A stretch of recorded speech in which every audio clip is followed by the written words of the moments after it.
जयधारी माँ। हर जीवन अनेक प्रकार के रंगों से भरा हुआ है। बातचीत वही रंग बांटेगी आप सबके साथ। हम सब एक हैं, बस सोच अलग अलग है। बटोर लीजिए उन रंगों को, जो भी आप चाहें इस बातचीत से, और ढाल लीजिए अपनी सोच में। यही मकसद है इस बातचीत का। आइए मिलते हैं अपने प्यारे से मेहमान से। अतिथि देवो भव। Jayadhari Ma, we welcome our audience very very warmly. हमारी जो आज के अतिथि हैं उनके बारे में पढ़ा देखा जाना, मेरा मानना है कि हम सब यूनिक हैं and we've all been called for certain things in life. हमें अपने हाथों से कुछ करना है, सबको, सबके लिए यूनिक है। Dr. Soumya has been very very true to her calling, extremely true to her calling since a little child, and each experience of her life has led to more and more growth, to do what she's doing with all her heart. And she loves her country. She truly loves her country. All that she does is for our motherland. Let's see a video on her and get to talk to her.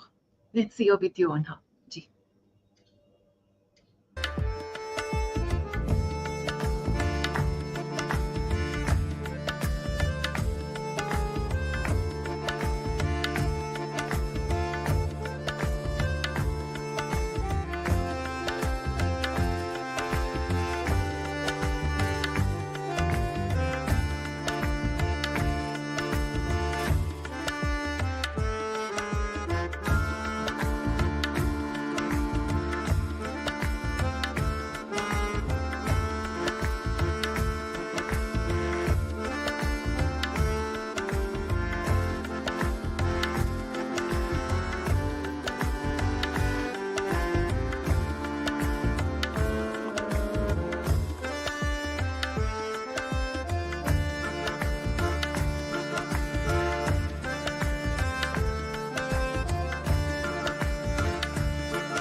Ma'am, very, very welcome, ma'am. We welcome you. We greet you very warmly. Namaste. So happy to be with you and so touched by that video that you just showed. Thank you, ma'am. Mummy, would you like to say something? Then we can start. All I can say is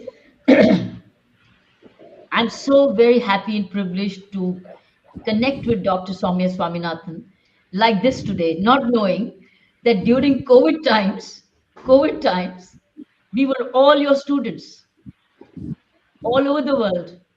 You remember whenever you came up as the face of WHO at that time, as the scientist, the chief scientist, and actually they made you the face of all the dilemmas they were in, and you were the trusted face of WHO.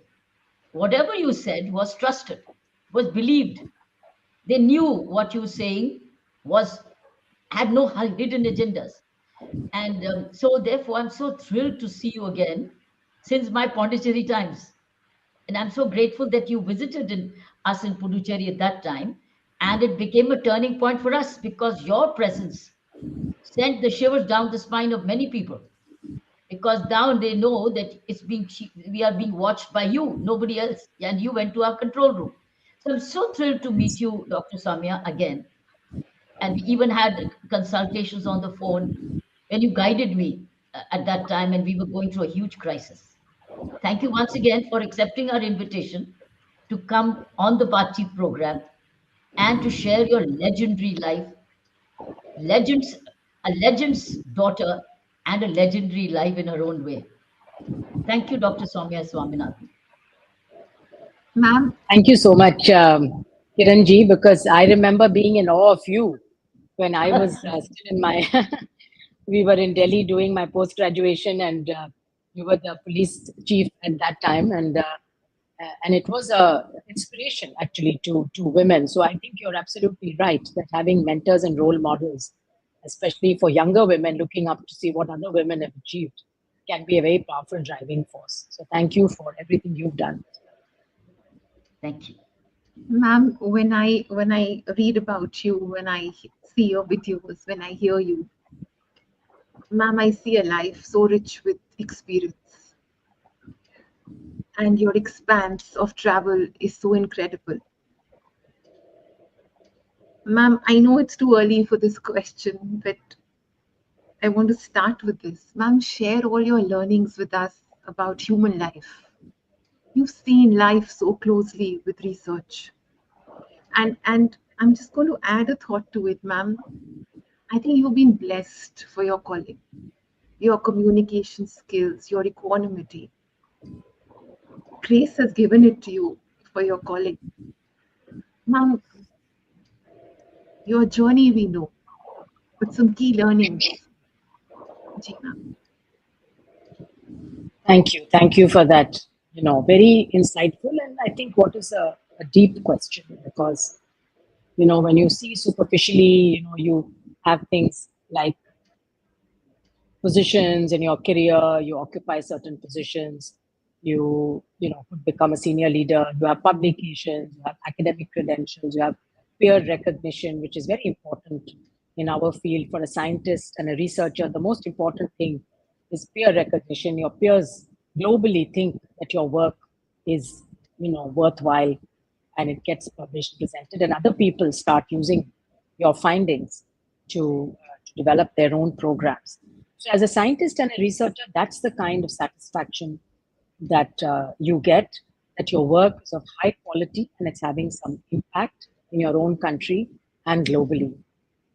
But let me tell you that there are other things which give you even more satisfaction sometimes, and it may not even be known to many people, but it gives you your inner satisfaction that you've done your day's job well. And I'm going back to the times when HIV/AIDS was a growing problem in India and around the world. I'm talking about the late 80s and early 90s. South India and Tamil Nadu, Andhra Pradesh in particular, were very badly affected. Large numbers of people, our health system was not geared up. These people would get sick, obviously, over a period of time and develop some severe complications at the end, and they would require hospitalization and medical assistance.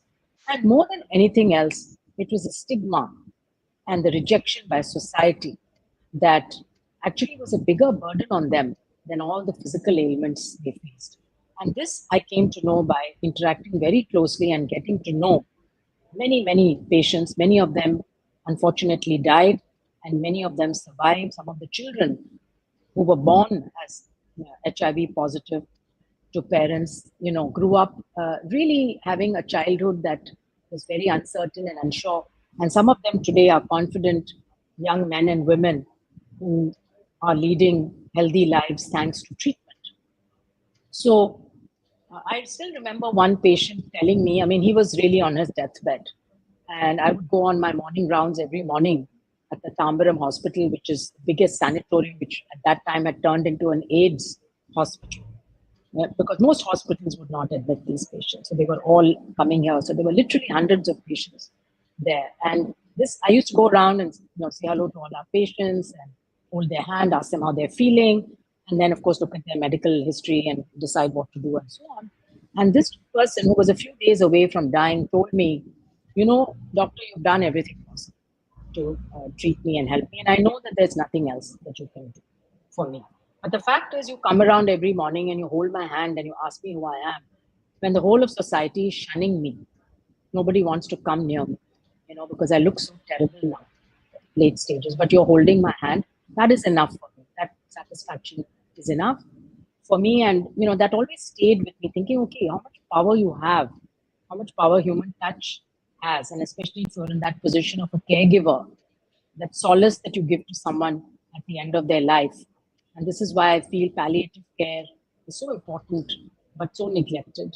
The end of life care, that everyone deserves a dignified end to life. And, that I learned that lesson. And the other thing, of course, I learned is that society can be very cruel. And a lot of it, of course, comes out of fear and stigma. Something you don't know, something that has no treatment. It's extremely scary. You don't want to get it. You want to avoid it at all costs. And therefore, you take it out on the individual and their families. And so we realize that apart from a biomedical approach, you need a group, you need lawyers to help them with legal problems, you need social scientists, social workers, you need nutritionists, you need counselors, you need people who can go home and sort out their issues. And so diseases like HIV and TB, we call them biosocial diseases because there's, as much of a social element.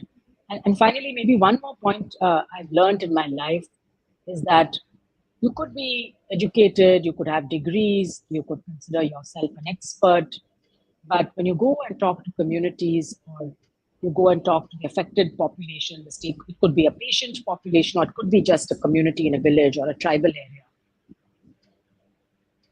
It makes you very humble because these people, through their own lived experience, have a much better understanding of their own reality and of what they need.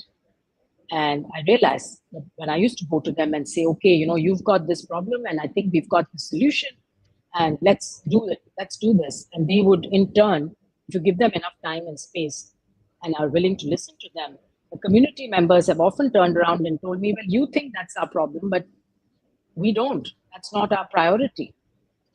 Our priority is 1, 2, and 3. And why aren't you thinking about that? Why do you come with your own prefixed ideas? And so I think I learned humility. I learned that you have to listen to everyone around you before you make decisions. And the higher up you go, the more senior you become. You should never get cut off with the ground level realities. And this is why I enjoy my visits always to the field, to the villages, especially to the most remote communities, to understand what's going on there and what we as scientists, researchers, policymakers, people who have the position and the voice to speak, how can we actually help them? Ma'am, another thought coming to my mind after hearing you. Ma'am, a lot of work that you do is also to inspire the youth of the country. You are an inspiration for youngsters to be joining the medical field in terms of research and also public health services. You are an inspiration. Ma'am, how have you looked after yourself through it all? It's very important to look after your own self physically, emotionally, spiritually, financially, socially. How do young officers, young public health officials, doctors, young doctors, how do they take care of themselves through it all, ma'am? Yes, ma'am. No, that's a good point. And I think during COVID, a lot of people did feel burnt out, especially healthcare providers. It was too much, and I remember again going back to those early HIV days when all we could do is offer some symptomatic treatment and relief. We couldn't really offer any treatments for the HIV. I also experienced that feeling of hopelessness, helplessness, and burnout at some point. And I was wondering, how am I going to carry on day after day when I hear these stories, which are so heartbreaking? And the same thing happened during COVID, because day after day, you healthcare providers have to look after sick patients. So I think you do need a way of being able to relieve your own anxieties and your own worries. You need someone. You need another shoulder, actually. So healthcare providers also need a shoulder that they can unburden themselves to. The other thing is you have to maintain a healthy work-life balance. And during an emergency, obviously, then you're working day and night, and you're not thinking about yourself. There's a bigger calling that you're trying to address. But uh, that shouldn't last too long. If it goes on too long, then again, your mental health is not going to be good. So I um, have worked very hard all my life, but I've also taken out time, for myself, for the family, for family holidays. When my children were young, I made it a point. Of course, in those days, luckily, we were not digitally connected 24/7. And so when you came home from work, you did have a break for a couple of hours before you wanted to go back and do some more work. So if you wanted to, you could take a break. And I would take them swimming. I would spend time with them, playing and talking to them, doing homework, whatever. And we always made it a point to take 1 or 2 family holidays a year where we would try and go and explore new places. That's how my children also love nature, being outdoors, because those are the kind of holidays we took to different parts of the country. But I think it's also important to be able to assess your own mental health. And when you need help, you have to be able to ask. And I was lucky. I worked in a team. We had excellent socio-behavioral scientists in our team. And very often we would talk to each other about these things. And that really helped us to cope when you share your anxieties and problems. And during COVID, I found also that having this peer group of people who were all in a very similar situation, many of us women were in Geneva alone in the sense that we were not with our families. We were working day and night, and we were worried about families back home. And yet we had this bond between us where we took turns to basically support each other. One was feeling low, the other one sort of pulled you up, and you kept going. So I think having that network of trusted friends or family members is very important. Excellent. And you had a loving family, mommy, daddy, sisters, and even your wonderful husband. Yes, absolutely. I've been extremely lucky to have had a Yes. family that's been so supportive, and especially my husband, because without his cooperation and without his, stepping in and taking 50% or sometimes more than 50% of the household burden and childcare, I would not have been able to do everything like that. And you spent so much of time in the international community, culturally very different. How did you get to do this bonding, the network you're talking about? Yeah, so that's the surprising thing, that ultimately you find that you're much more alike than different. You might speak different languages, you might have different accents, and but at the WHO, of course, everyone is committed to public health. So maybe that's sort of selects for certain type of people who are there. But I found that my peers were all the senior leadership group of WHO. Somehow most of us were women, and most of us had left our families behind and come to Geneva to do this job. So uh, I It was incredible. We had a group of women. We would go out occasionally together. Each one of us was from a different country or even a different continent, and yet never made a difference because we were all had gone through or were going through very similar experiences at work, at home, facing situations with our children, or with loneliness, or with physical health problems, or mental health problems. And we were able to share. We had that circle of trust, and that's how I think we supported each other. So I just realized the whole world is much smaller than we think. The differences are superficial. Human beings are basically the same. And there's goodness in everyone's heart. And you would enjoy an ice cream after a very cold walk. Yes, I cannot resist good gelato, good ice cream. And I also love walking in the mountains, and the combination is very, very tempting. Yes. After cold walk in Switzerland or elsewhere, your friend was saying in the book that you would say, I have to have an ice cream. And I was one of the good walkers. I used to drag them all on long walks. Some of them didn't enjoy that so much. But I think the natural beauty of Switzerland was just that it used to pull me into the outdoors whenever I could.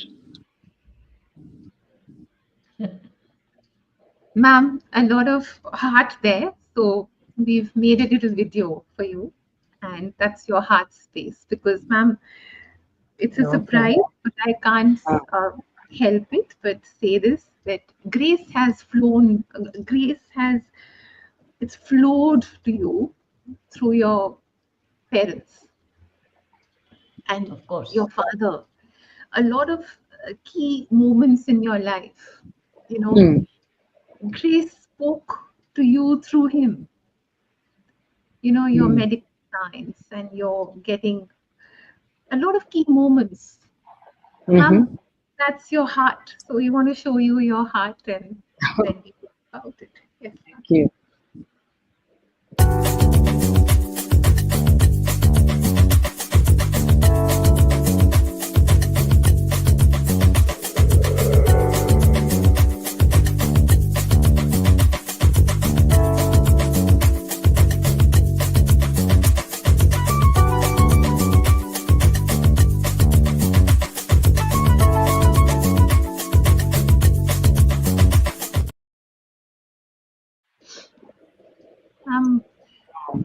Lovely.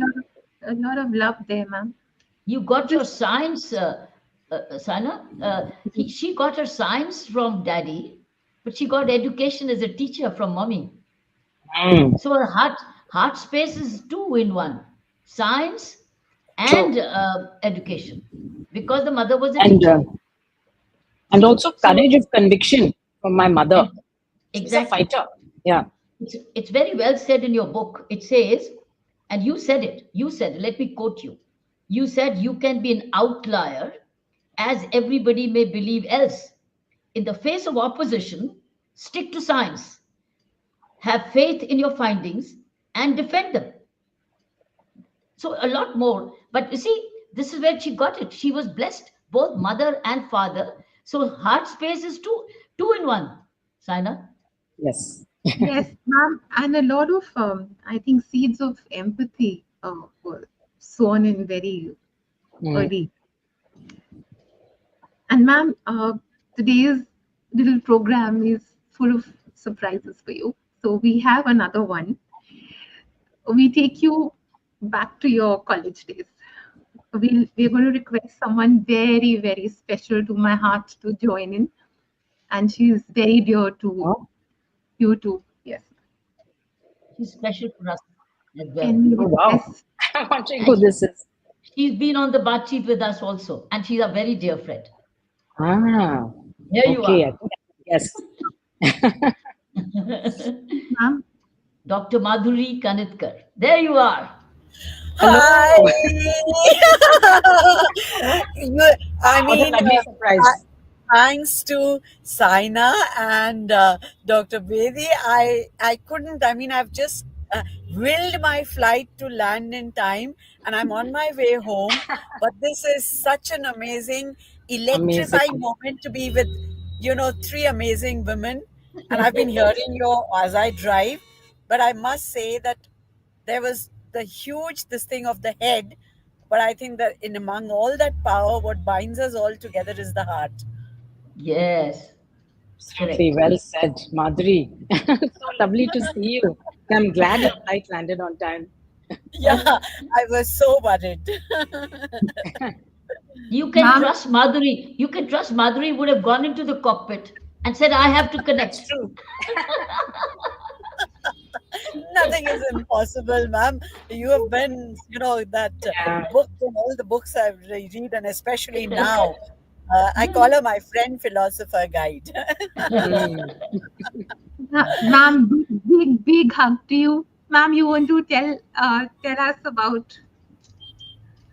Yes. Yes, if you permit, I'm going to tell a very interesting anecdote.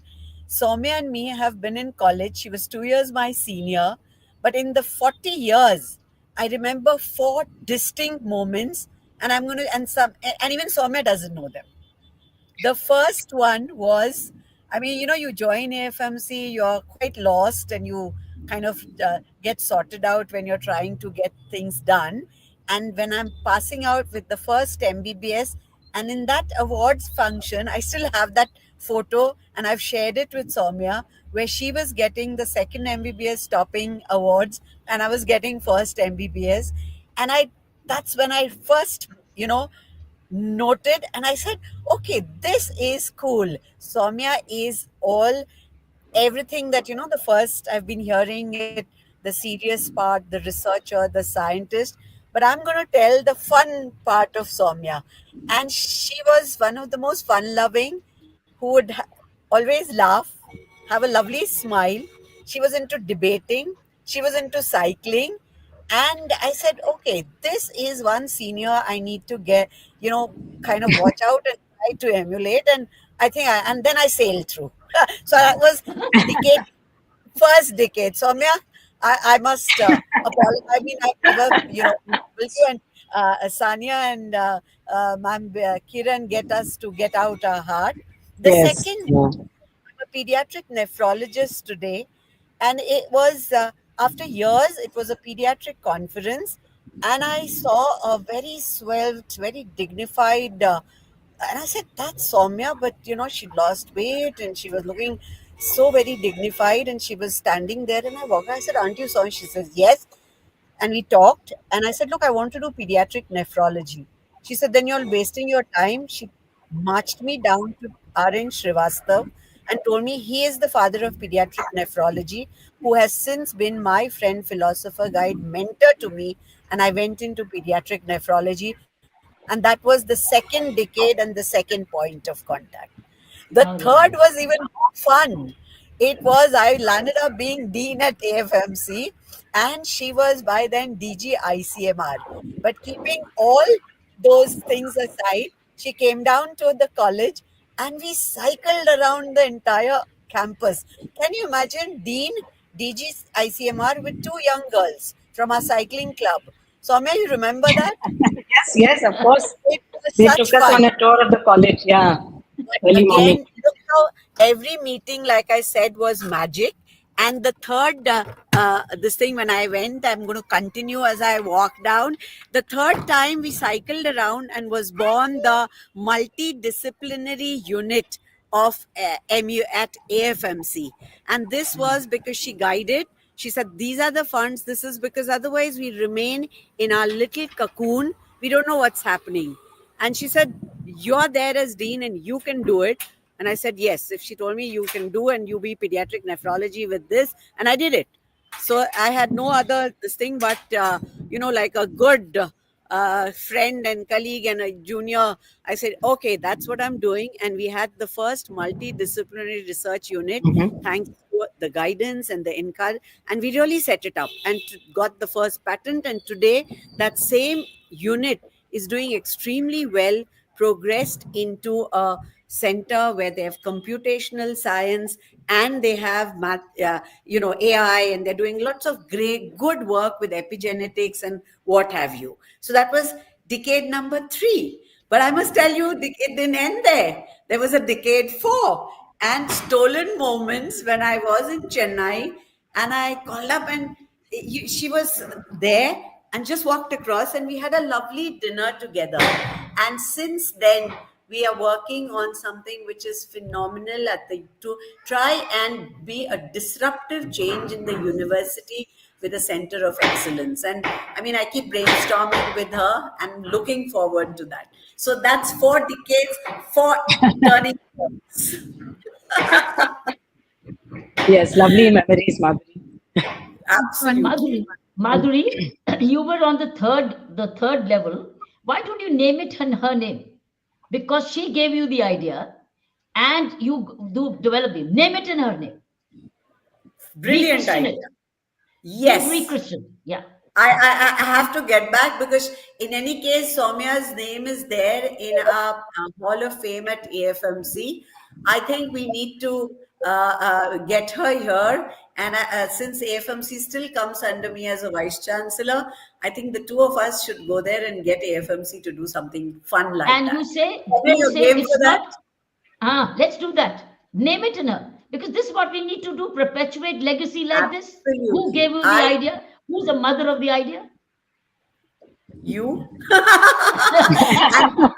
Soumya, let me tell you, I mean, you've brought out that lovely book I've read of yours, but when I met, she said, you have to write a book. And I said, I've got too many things happening and I can't. And then she turns around and tells Rajiv, General, you can write. And Rajiv's actually written a book, and it's going in for publication in December. And once it's done, we are going to have her, launch it. No, Soumya should launch it. We will all get together. Both. Soumya should be there to launch it. Yes. I'm going to have both. No, that was such a good idea that Rajiv and she are doing this together. Wonderful. Yeah. Thank you. No, Madhuri is somebody who can get things done. I mean, I think so. Of course, she's underplayed herself, but I think we all know that she's turned the university around and made it such a dynamic and thriving place for ideas and innovation. Most universities are we not. were very lucky to have both of them come to the university for the Silver Jubilee. And it was a beautiful moment where, thousands of students in the auditorium. It was Madam's birthday, and we celebrated it together with the Silver Jubilee of the college, of the university. So it was a beautiful, very, very memorable, absolutely. But it's been lovely. Thank you so much for inviting me to join. I mean, I could hear the whole thing from the background and pop in and add my 2 bit of fun. Ma'am, it's all your care. You care so much. And ma'am, AFMC, the hospital, is a very, very blessed. It's caring. It's giving so much of deep care, ma'am. And thanks to you, I could visit. And the children are being looked after so beautifully there, ma'am. So beautifully. I must Saina has done something amazing. She's brought the thing of fun and frolic with the thing of clowning and storytelling activity for children in the pediatric ward. So and nice. I could just facilitate it, through the Army Commander's wife, as well as getting people at the command hospital. Especially, we have the Tonko ward in pediatrics. Yes. So all the children got together and they had a wonderful session there. Ma'am, with Ma's grace, there's more coming up. So I'll connect with you about that, ma'am. But it's such they're being really looked after, and the children are happy. The children are happy there, ma'am. The pain is there, but they're getting the strength to take it on. So that's why why I said the common electrifying thing in this room of 4 women is the heart. Yes. But to total love, it's selfless love. It's heart. Exactly. It's selfless love. It's giving love all the time, giving and giving, and being outdoor and visible. You see, you're visibly giving. See, what I've seen a similarity. I saw you, Madhuri, in your university, and I see this in Soumya. And this is what I've done in my own life, is the visibility and giving love, care, giving, and then there were the softness of heart. Yes. So much of softness. I think that's the the point you made in Chennai in that meeting about I mean, whether it's leadership or management, no one asks you to do it. It comes from within. I think that is what I remember and took back from that. That it comes from within. So if it's there, it's there, and that's It's what your you choice. showed us. It's your choice. You choose Yes. to do this. You choose. Yes. Nobody tells you. You choose. You choose to love. Nobody tells you love. Yes. You Yes. choose to love because love is flowing out of your heart. Yes. It And is it's there. unconditional, right? Yeah, you're not expecting things in return. I think that's what No, makes it. that is what makes Yeah. it so wonderful. That is why you were so trusted when you were speaking up during COVID times in WHO. Nobody could doubt what you were saying, and you were at very critical times when you were speaking up for WHO in COVID times. Very critical. But everybody glued to the television to listen and believe you because there was a trust which you earned for yourself. Yes. That's And a very I valuable thing. You know, it's very, very difficult to earn that and very easy to lose your Yes. credibility as No, well. So and that's I a very valuable thing. had working in India, Soumya had a double tightrope because there she was representing, bringing in science, evidence of from the world, and yet because India was sort of being targeted in that our public health and we are going to have major problems, but there she was representing and putting things in the correct perspective, and I think we did well. And another small thing, we had started something called the AFMC Alumni Town Hall, and believe you me, in all her busy schedule, she attended most of this, bringing us facts and figures well ahead of waiting for them to be published, telling us what to. I think those were again big learning events for where we all collectively got together. Yes. Let me share with you, Dr. Soumya, what you said in your book. This is page 83 of your book. You said, in an emergency, we don't have the luxury to wait for years to collect the evidence we need, but must nonetheless justify global recommendations and adapt policies based on latest data and emerging evidence. Mm. This is the Yes, that was one dynamism. of the most difficult things for us because we had to tell people what to do. Everyone was waiting to hear from us. Yes. And when you're not 100% sure, you Yes. still have to make that leap of faith based on the best available data. But then again, have that humility to say, now we know better, we're changing this. Yes. And we'd rather do it this way. So Yes. we had to adapt a lot of our own methodology in WHO and become much more nimble and flexible than WHO is used to being. Yes. Yes. Because of the accelerated, timeline for everything. Ji ma'am, ma'am, you would like to आप रुकेंगे कि अभी ma'am, Madhuri ma'am? Yes, Saina. You would like to know Stay on? more for us, ma'am? Yeah, I thought I just sort of entered the house, and Okay. thank you so much for inviting me. And it's been wonderful to meet both of you and Soumya. I mean, all three together in one evening. Super. Wonder I had to tell the pilot, make me in time. You did. Mama, Dhari, always bless your smile. ऐसे ही radiance के साथ आप smile हमेशा करते रहें, and a lot of regard to sir. Yes, thank you so much. Wonderful. Thank you, so Madhuri. much. Thank you. Bye-bye. Bye-bye. Thank you. Pranam to you, ma'am. Ma'am, Yeah. book. You've got the book. Yes, Yeah. we've been reading. It's Lovely. This was Anuradha insisted on writing it. I was telling her, क्या लिखना है? What is there that's so interesting? कुछ भी नहीं है, nothing dramatic. ना तो मैं कोई बड़े secrets बताने वाली हूँ. If you think I'm going to, give you a lot of behind the scenes secrets, ऐसा भी कुछ नहीं है. So then she said, नहीं, just need to write about your life because it's interesting for a lot of people. I was not convinced, but she went ahead anyway. I'm so glad she did. We'll call her to talk to you. That's another Okay.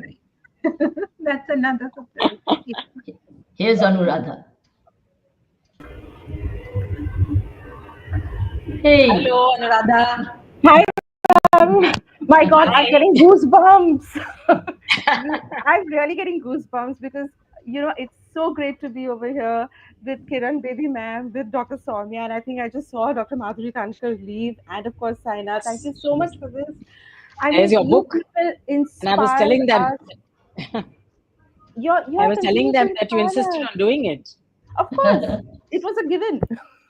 In fact, I'm insisting that man writes Soumya 2.0 because it's still अभी picture बाकी ओ, है. बहुत It's not जबरदस्त over. है, बहुत जबरदस्त है. असली रिसर्च तो अब आनी है, ग्राउंड की रिसर्च, एनजीओ पॉलिसीज की. Yes. But thank you, ma'am. And Thank you that's for inviting required, me. and that's plenty to required, because there's a whole NGO movement in this country. How does NGO move the government for policy changes? Right. And what research, social science research, which goes into it? Because most of the NGOs are not involved in research. We are all into execution, and then move from one project to the other. But lots of lessons which can be documented. I think that's where Dr. Swaminathan could play a vital role with her flourishing Pondicherry experiments and elsewhere. Right. Right. That's true. That's true. Absolutely. That's true. But yes, I feel very privileged to be among all of your people, and one of the most Anuradha, memorable. it's a beautiful, it's a beautiful book, It's and on her, so it has to be only good. No. No, and tell us your experience about the book. How did you you get know it? How did you have sessions with her? How did you get all this Oh my information? God.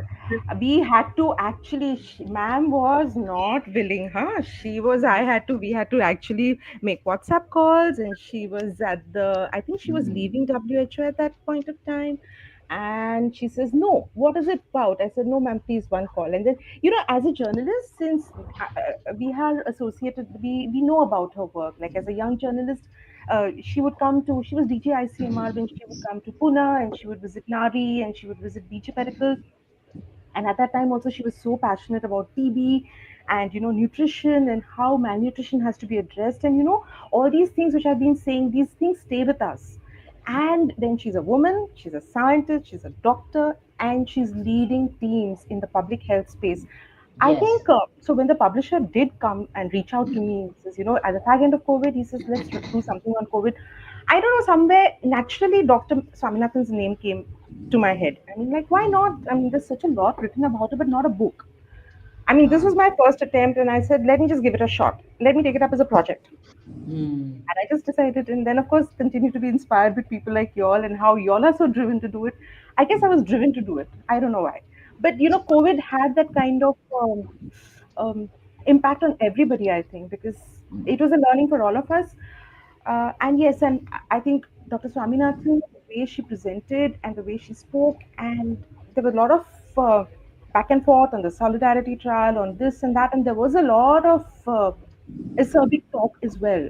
But given the fact that she's done so much on her own, I mean, of course, she's Yes. a legendary father and she's got the mother. I wish I'd met her. But Dr. Swaminathan per se on her HIV days, and then, when she actually agreed, she actually gave me access to her family, her friends, and I got a different picture when I spoke to them about her. So that was very interesting. And yeah, so, So and it what were was you fun. recording? Were you interviewing and recording, voice recording? What were you doing?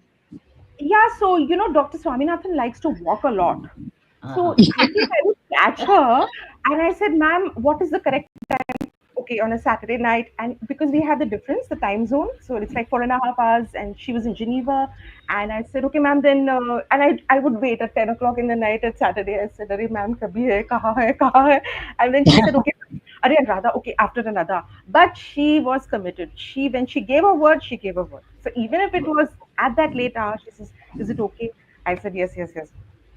I would sit, I'd put a voice recorder on, and then it transcribes. So yeah, Wonderfully done. Very good, despite being long distance. but the best part of it, the most memorable part of it was going to Chennai and meeting Dr. Swaminathan. Oh my Yeah. God, that was like history. I was, I mean, we know about the gradient distress, we know about, but sitting over there and ma'am was there, Dr. Swaminathan was there. I think that was the most memorable moment of the book. I mean, at least for me. Fantastic. Yes. Fantastic. Thank you for getting her, Saina. Thank you, your team, for bringing the author, Anuradha, in the group. No, Thank you. absolutely. It's all blessed. Thank you so much. Thank you for inviting me. And yeah, I'm still And getting goosebumps. I think all the youngsters must read this book who want to join public health services, because the book Yes. talks to you. You know, the book talks to you. Ma'am, Anuradha, please stay with us. We request you to please stay with us. Yeah. Ma'am, something wonderful which comes out of this uh, book is also the importance of primary health care. Hmm. Very, very, it's so evident from here that a nation is known by its primary health care. Yes. Ma'am, and also being prepared, Hmm. prepared for emergencies. How does a nation do that, ma'am? It takes long-term investment to do that, Sana.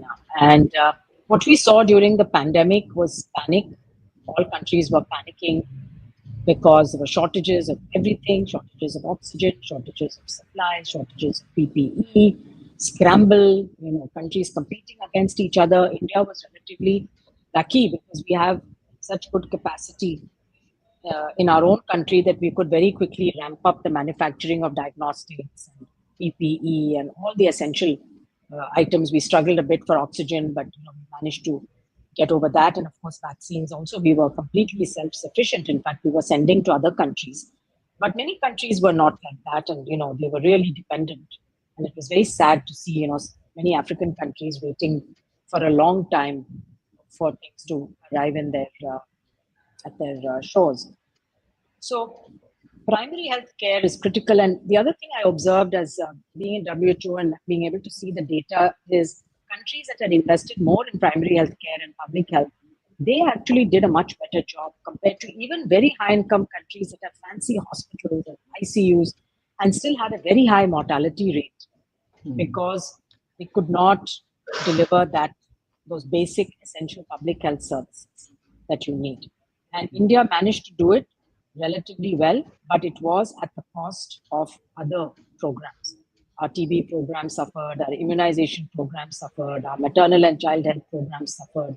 And again, this was not unique to India, it was across many countries. So you have to build in resilience into the health system. You have to have well-trained manpower, of course, infrastructure, your supply chains, your data flows. You need a good health information system that you can get your data from on a real-time basis. And in an emergency, and I think we're going to be facing more emergencies in the future because of climate change, may not necessarily be another pandemic, but things are uncertain today. We will have natural disasters. We don't know when we'll have the next biological disaster, but we have to be prepared. And that's why I strongly believe that we need to make those sustained investments, not just in buildings and infrastructure, but also in capacity, in ongoing mentoring and training. I've been going around India and I visit villages, I go to the primary health center, I speak to the doctors there, go to health and wellness centers, I speak to the CHOs there. There's a new cadre called the community health officers now, Ashas, Anganwadi workers. We are at the front line of delivering services, and there's a huge, we expect a lot from them. And largely they perform well. Ashas I've been very inspired with, very motivated women, most of them in the villages. But they do need mentorship. They do need some recognition. They themselves need some unburdening and some support to themselves and their families. So I think taking care of those, and of course, in also increasing the financial public health needs more investment in India because we have very good private, well, we have a whole range of private medical services from the very good to the very poor. We have everything. And during COVID, again, we saw the extremes. We saw selfless service by many NGO and private hospitals. We also saw extortion and money making and exploiting people in many private hospitals. So it's complex. The population is large. We have a complex private and public health system. The government has responsibility for ensuring standards are maintained. Doesn't matter if it's public or private. Some basic health standards and clinical care standards have to be maintained. Those must be enforced. And for that, we need legislation, but also regulatory bodies that are capable of enforcing those. And I think Dr. Kiran Bedi knows very well it's not enough to have the rules, we've got to enforce them. And so I think whether it's pharmacies not selling over the counter antibiotics, or whether it's hospitals not overcharging patients, or whether it's public centers, like primary health centers, delivering quality care. Just because you have someone sitting there as a health provider doesn't mean they're doing quality care. So I think the focus on quality, not just quantity, is going to be important, and we have to measure the health outcomes. Ultimately, if your health services are good, your outcomes will be better. Also, I think we have to focus more on prevention. When we think about healthcare, we only think about setting up health centers. We need to think about clean air, clean water, sanitation, housing, and a nutritious diet as being determinants of health. You can have the best hospitals, but if you're living with pollution around you, you're going to be in poor health. So I think a lot more focus there on the upstream, what we call determinants of health, where the health ministry may not be the one in charge, but has to ensure that other ministries are doing their job. And also investment in those areas is going to be important.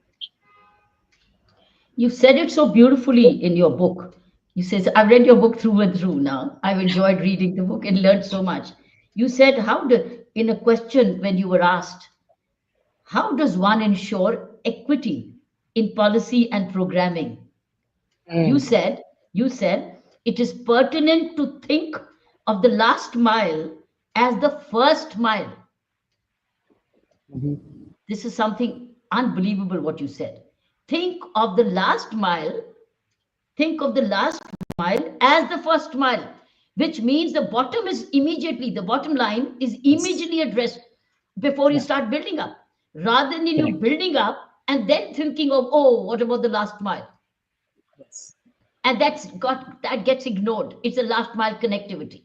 I think you said it beautifully, that it's pertinent to think of the last mile as the first mile. And last mile is preventive health. And that last mile is at the doorstep of everybody, every village, every urban area. That's the last mile. So when we build a hospital or a medical college or a facility, look at the last mile. Who's the beneficiary? How are we going to reach out to? In what forms? What resources required? Once you start building up, the rest starts taking care of. And the pressure on the structure reduces. The big structure which you created reduces because the last mile is being taken care of. Exactly. And I remember as LG of Puducherry, you used to go and do the inspections because, vector control means that you have to go into each gully to see कि पानी कहाँ पर accumulate हो रहा है, वहाँ पे कहाँ पे मच्छर breed हो रहे हैं, वहाँ पे sanitation ठीक नहीं है. तो आप जाते थे as LG, you used to go and see. I think that's what it needs. You need to go into that detail and see कि वहाँ पे क्या problem है implementation में. Then, as you said, things will fall into place. But we often overlook that, and we make very nice policies, but वो कहीं ना कहीं वो, it's not practically implemented. बिल्कुल. Ma'am, how do you bridge the gap? How do you talk to community when you go for your rounds? Because sometimes I've noticed, even when I'm interacting with the community, I have a thought in my mind that I'll talk about this big concept. And when I reach there, I'll end up realizing that keep the concept to yourself, Saina. Don't talk about any concepts here. Just talk about basic day-to-day life. Yes. And sometimes for health, all that I tell them, you've got water? Yes. Drink water, bathe properly, wash your hands. That's all I talk about health, and I come back because there's nothing more one can do. One is so helpless at that point of time. What do you do, ma'am? Because we have a vision. There's so much we want to do. But there's a world out there that needs a different connect. It's so different from the world, ma'am. How do you feel? What happens, ma'am? No, that's why I feel that bringing those stories, um, and because those fisher women and farmers that I meet when I go out into the thing, I mean, they have such hard lives. I feel so fortunate that we are able to live a comfortable life, and those people have a day-to-day struggle for their livelihood, and for women in particular, the drudgery in rural areas is still huge. It's still huge, the drudgery. So in different ways, the fisher women, they wake up at 2 in the morning and they have to take their fish load and go into the market. So they're there in the town at 4 in the morning to sell their fish, and so on. You could go on and on on.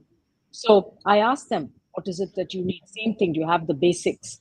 Do you have protective equipment? Have you had your shots? Have you had your BP and sugar checked? Have you had your children immunized? What about your source of fuel? What do you use for cooking? One of the encounters I'll always remember is salt pan workers. Again, in southern Tamil Nadu, you have a lot of salt pan workers.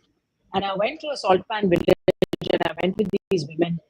They don't even have a toilet because they work in this open salt pan. There's no shelter, no tree, nothing there, no shade. I said, how do you manage the whole day?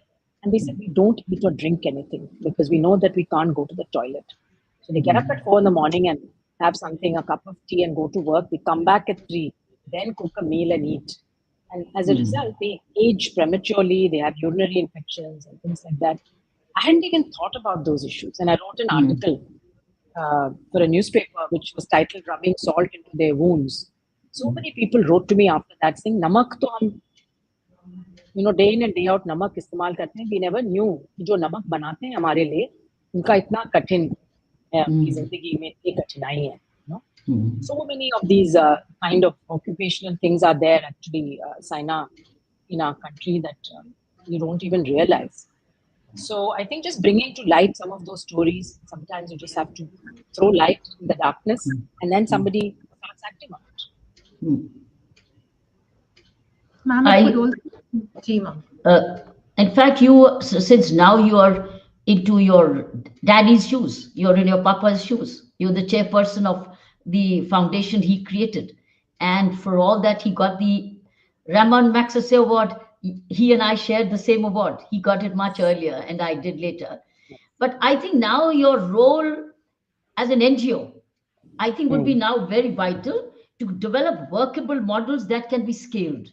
That's how I now am looking up to you. What kind of models you offer to be upscaled in the fields you are working? I think that's now the contribution the nation can benefit from. Soumya? I agree. As an NGO, we can demonstrate models, take new concepts, new ideas, try some innovations, document whether it's a success or not, and then take it to state governments or central government. And hopefully, then if it's something good, it gets scaled. And that's how my father, when he set up the foundation, that was the whole idea: use science, technology to solve societal problems and bridge traditional knowledge and modern scientific knowledge to co-create solutions with the community, whether it's farmers or tribal populations, officials, whatever. So that would certainly be my endeavor. I don't think that I can be in my father's shoes. I don't think anyone can. He was very unique, but certainly will do my best with my excellent team, of course, of very, very committed people that we have at the foundation, that we're trying to solve these problems, particularly agrarian problems, but not just those, and now also much more linked to climate change and its health impacts. Can you consider maybe doing some workshops in training some NGOs in this kind of research, which could offer as models? These are very good practices, but they would not know how to do it. So could you do this? Could you consider doing a workshop? I would love to send some of my NGO leadership to come and attend your workshop and learn, because we have lots of models. The foundation, like the Navjyoti India Foundation, which is working on underprivileged or the prisoners' children, we're working on. We could send, if you can hold a little workshop and bring in scientific evidence or research which cannot be ignored. And coming from you with your credibility and expertise, I think that it will not be ignorable. That's what we could now think of. That's a wonderful idea. It's a wonderful idea, Kiranji. Thank you for that. And I think if more NGOs started actually, demonstrating this impact Yes. in proper scientific evidence, Yes. then their work could also get multiplied and have a much bigger impact. So I think that's a fantastic idea. I'll certainly think about it and organize it, and we'll be in touch. That will be great. I'm so grateful to you, Soumya. Yes, Saina, we crossed the time. We let her go. Ma'am, Otherwise, yes, we can go on with her. ma'am, any thoughts crossing your mind at this point? Anything you'd like to say before we close No, the just that program? it's been a lovely conversation and it's been very stimulating as well. Hearing from yourself, Kiranji, and also the lovely surprise guests that you brought. Both Anuradha and Madhuri are good friends, but also people who've done things in their own right that they can be proud of. So thank you so much for this conversation. I didn't even notice the 1 hour passing. Ma'am, Yes. a small message for young practitioners who want to enter the field of research. Young scientists. Who want to enter the world of research, ma'am. It's such That's right. research is a backbone. We can't move forward without research. Absolutely. So I think that's the message, that research is the backbone. We need many more young people in India getting interested and involved in research. You can do it anywhere you are. Even in a primary health center, if you have the interest, you can start documenting things you see every day. That is research.